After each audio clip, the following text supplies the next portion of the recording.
Some stories begin so quietly, you almost miss them. A dusty yard, a tired crowd, a woman standing where no one wants to stand.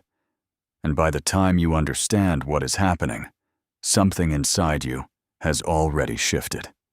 The sun hung high over Hadley, Wyoming, pressing heat into the backs of men's necks and turning the auction yard into a bowl of dust and sweat.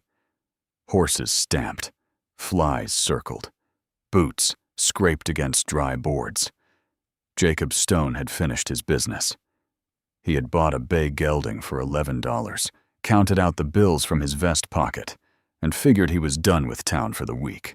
His ranch sat 6 miles west, quiet and wide under the sky. Quiet had become his way of living. Then the auctioneer cleared his throat. "Next lot. Labor arrangement." The tone changed. It was thinner now, tighter.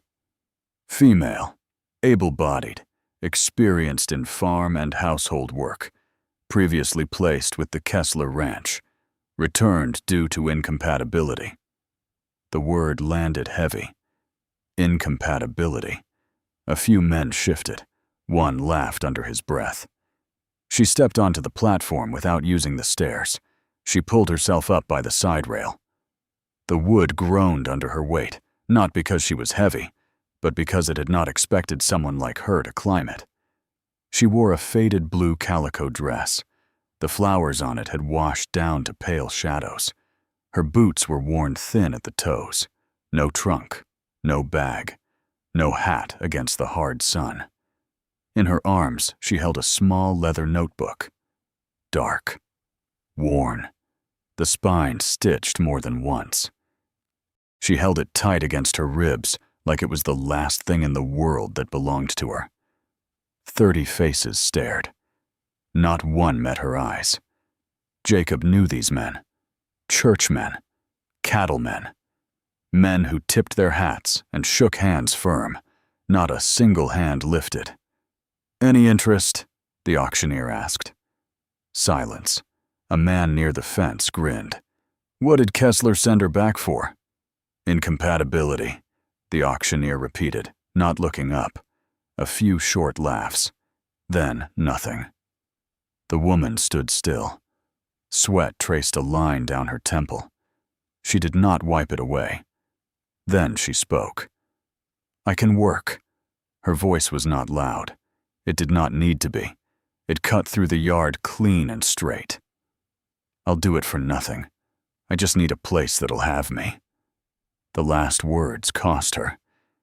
You could see it in the tightness of her jaw, in the way her fingers pressed white against the notebook. Nobody moved. Jacob did not remember deciding. He would try to later. Lying awake, staring at the ceiling, searching for the moment his mind had changed, but there was no moment. "I got a place needs work," he said. Heads turned. His voice carried flat across the dust. Calm.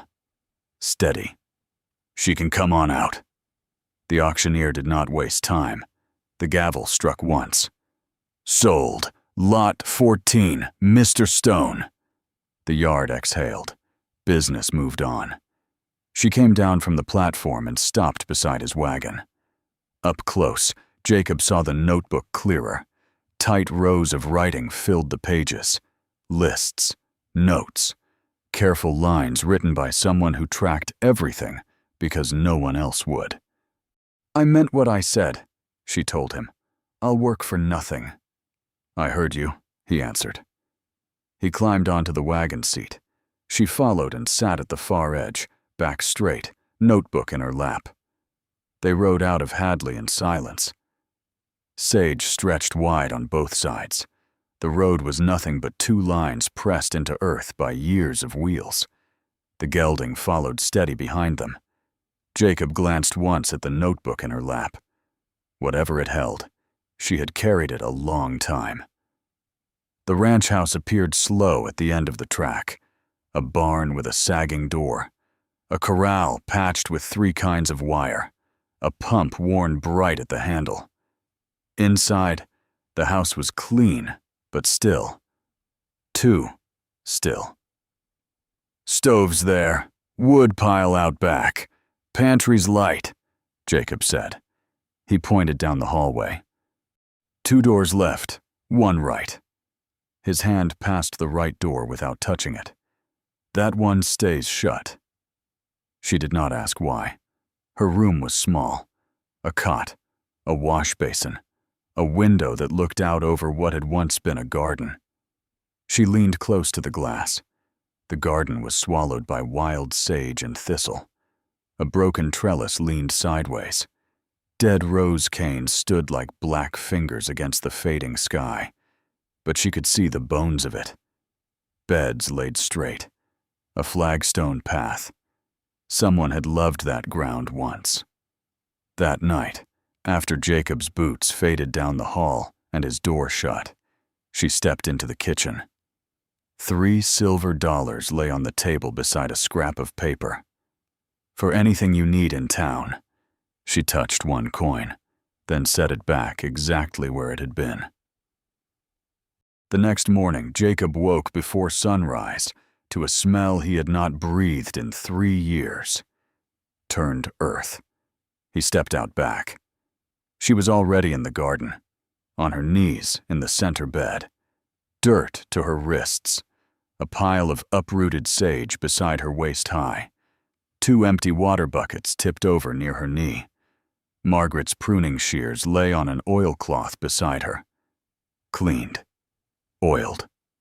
Ready. He saw it then. A small green nub pushing from a rose cane he had been certain was dead. He stopped walking. "That garden's been gone a long while," he said. She stood slowly, steady despite the hours on her knees. "Not all of it," she answered. He looked at the green bud again. "My wife planted those," he said. "Spring we married." She did not offer comfort. She did not look away. She gave him silence. After a moment, he nodded once. "I reckon I can't tell you to stop." He turned and walked back toward the barn, legs stiff, chest tight. Behind him, she knelt again. Set the blades against another dead cane. Cut clean. The sound carried across the yard like something breaking loose, and for the first time in 3 years, the garden did not look finished. The garden did not change all at once. It changed the way a person heals after being hurt. Slow. Uneven. 1 small sign at a time. By the end of the first week, the wild sage had been pushed back to the fence line. The flagstone path showed itself again, piece by piece, like bones rising through the earth. The trellis stood straight where she had tied it with wire from the barn. Jacob watched from a distance. He did not offer help. He did not stop her either. Every morning she rose before the sun, pumped water, hauled buckets, loosened soil with her hands. By noon, the back of her dress would be dark with sweat, and dirt would cake in the lines of her palms. She never complained. She never asked for anything more than what he had given her that first day. Inside the house, she moved the same way. Quiet. Exact. The kitchen stayed clean. Coffee ready before he stepped in from the barn. Cornbread baked in the evenings without being asked. The sound of the cast-iron skillet settling onto the stove became as steady as his own breathing. And still, she asked for no pay. The town did not forget where she came from. On her second Tuesday ride into Hadley, 2 women at the general store spoke loud enough for her to hear. "That's the one Kessler sent back. Must have been something wrong." Anna set Jacob's list on the counter and kept her eyes on the grain of the wood. The lines in it ran steady and straight. She let the voices pass over her like wind across open land. She paid for her own small purchases with the silver dollars he had left. Yarrow, feverfew, comfrey leaf. Each coin laid down careful and flat. When she rode home that afternoon, the sky pressed down white and hot. She did not cry. She thought about the rose canes instead. 2 more green buds had appeared that morning. You find what's living by cutting away what isn't. That was her grandmother's line. Trouble came before the heat broke. Hank Dawson rode into Jacob's yard one afternoon with dust behind him and fear in his eyes. 15 head of cattle down. Bloody flux. No vet for days. Jacob was already reaching for his saddle when Anna stepped forward. "I'll come." She did not wait for permission. In Dawson's east pasture, the smell hit first. Sour and wrong. Cattle lay scattered across the grass, breathing fast, eyes dull. Anna knelt beside the first cow, checked the gums, pressed her thumb and counted. Too slow. She walked to the creek, followed it upstream through willow brush and fallen limbs. When she returned, her face was tight. Dead elk caught between rocks. Waters fouled. Dawson stared at her. "Fence the creek, haul from your well," she said. "And boil water." She unpacked her satchel on a flat stone, crushed charcoal, mixed it with water into a thick paste, brewed yarrow into tea, dosed each animal by hand. 6 hours under a burning sun. By the time she reached the last calf, her hands trembled. Sweat ran into her eyes. Her dress was streaked black with charcoal and dust. She cradled the calf's jaw in her lap and fed it slow, waiting for each swallow. Jacob stood at the fence and watched. He had seen men break under less. When they rode home that evening, she swayed in the saddle. The reins slipped from her hand once. He caught them before the horse could drift. He did not speak. He simply held them until she had strength again. 2 days later, Dawson rode back. Most of the herd was standing. He took off his hat in Jacob's yard. "You tell her I owe her," he said. Word traveled. Not loud, not proud. Just steady.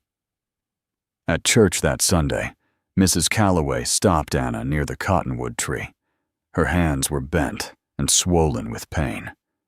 "You know anything for joints?" the old woman asked. Anna nodded. "Comfrey poultice, warm at night." She went every Tuesday for a month. By the 3rd visit, Mrs. Calloway could close her fingers enough to shell peas into a tin pail. Jacob saw it with his own eyes. But not everyone changed. One late afternoon in town, Tom Ricks leaned on the porch rail with his usual grin. "Stone's auction girl," he said. "Guess he got tired of cooking for himself." Jacob heard it clear. He stepped onto the porch. "I'm going to say this once," he said, voice even. "Hank Dawson's herd would be half buried right now without her. Ruth Calloway's hands bend because of her. That garden at my place is alive because of her." He looked Rick straight in the eye. "You call her auction girl. I call her the only person in this town who showed up." The porch went quiet. Ricks's grin thinned. His eyes dropped to his boots. Jacob left without another word. When he reached the ranch that evening, he carried a small brown parcel under his arm.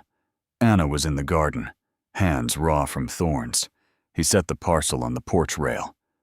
"Something for the garden," he said, turning toward the barn. She opened it alone. A pair of small cowhide work gloves. New, soft, unmarked by anyone else's wear. She slipped them on. They fit. Tears came before she could stop them. She wiped them away with the back of the new leather and pressed her fist to her mouth until the feeling steadied. That night, roses stood in a mason jar at the center of the kitchen table for the first time in 3 years. Jacob saw them when he stepped inside. Pink and red blooms, and opening in the lamplight. The house smelled different, not like memory, not like grief, like something living. He stood there longer than he meant to. The next morning, he left Margaret's sewing room door open. The sewing room stayed open. At first it felt strange, like leaving a gate unlatched in a storm. Jacob would walk past it, and slow without meaning to. Sunlight began to reach inside again. Dust shifted. Air moved. One evening he carried the quilt frame out into the main room. He set it against the west wall, where the late light poured through the window. The pattern caught gold in the afternoons. Double wedding rings stitched in careful circles. Margaret's hands had stopped 3/4 of the way through. Anna never touched it without asking. But she did not look away from it either. The garden by then had turned from survival into promise. Roses climbed the mended trellis. The herb rose stood straight and full. Feverfew, yarrow, comfrey, sage.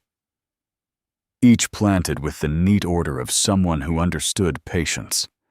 On Tuesdays, she still rode to Mrs. Calloway's house. By September, the old woman could close her fists enough to braid her own hair. Word reached town in small pieces. Not praise, just fact. Hurricks no longer said her name on the porch. One warm evening, Jacob stood in his bedroom holding a small walnut box. It had belonged to his mother. He had not opened it in years. He set it on the kitchen table and waited. Anna came in from the garden with dirt on her gloves and sunlight in her hair. She saw the box and stopped. Jacob slid it toward her. "Everything that mattered before," he said. "My mother's brooch, Margaret's ring, the deed to the bottom 30, a lock of her hair." Anna's breath caught. "That's not mine," she said softly. "You already have it," he answered. "You just didn't know." His hands trembled on the table. He did not pull them back. "I ain't good with words," he said. "But I know this. You're not someone I took in. You're the one I've been waiting for to build what comes next." The room held still around them, roses on the table, the quilt glowing against the wall, late light settling soft on pine boards worn smooth by years. Anna stepped forward and rested her gloved hand on the walnut box. She did not open it. "Okay," she said. Just one word. But it filled the kitchen. That night they carried their coffee out to the porch. The air had cooled. Crickets sang from the sage. The garden lay below them, deep green against the fading sky. Margaret's rocking chair no longer felt like a place of grief. It felt like a chair. They sat close enough that if either shifted their hands would meet. Neither moved. Weeks passed. The bottom land by the creek saw fresh work. Fencing mended. Soil turned. Anna marked rows with twine and small stakes. Jacob drove posts straight and deep. They worked side by side without hurry.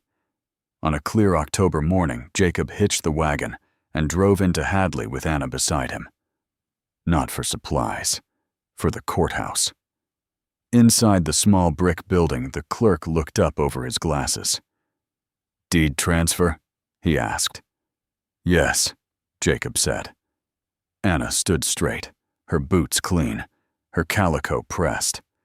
She held the leather notebook against her ribs, the way she had on the auction platform months before. But her hands did not shake. When they stepped back into the sunlight, the deed to the bottom 30 lay folded in her pocket. They rode home slow. The ranch no longer felt like a place someone had been allowed to stay. It felt claimed. That winter came hard and early. Frost silvered the herb rose. Snow bent the rose canes low. But the garden held. Inside, the quilt moved closer to completion. Not because anyone forced it, but because some evenings, Anna would sit by lamplight and stitch one more circle into place. Jacob would watch the needle flash and disappear, flash and disappear. The house sounded different that winter, not quiet in the old way, not empty, alive. One night, as wind pushed against the walls and snow piled at the porch steps, Jacob looked across the kitchen at the woman who had once stood alone on a platform, asking for nothing but a place to work. He remembered the words she had spoken in that yard. "I'll do it for nothing," he set his cup down. "You ain't working for nothing," he said. She met his eyes. "I know," she answered. Outside, the wind moved across the sage and found the garden fenced and tended and ready for spring. Inside, the walnut box rested on Anna's windowsill beside the pruning shears. Old wood and new leather, side by side. Some stories are loud. This one was not. It was built in small things, in doors left open, in gloves that fit, in a man who finally spoke and a woman who chose to stay. The West was hammered together by hands that did not ask for credit. They just showed up. And sometimes, when the right two people show up at the same time, a place that once felt finished begins again. They sat on the porch when the snow finally melted months later. The first green of spring, pushing through dark soil. Jacob rocked slow. Anna's hands rested in her lap. Between them, nothing needed saying. The garden would bloom again,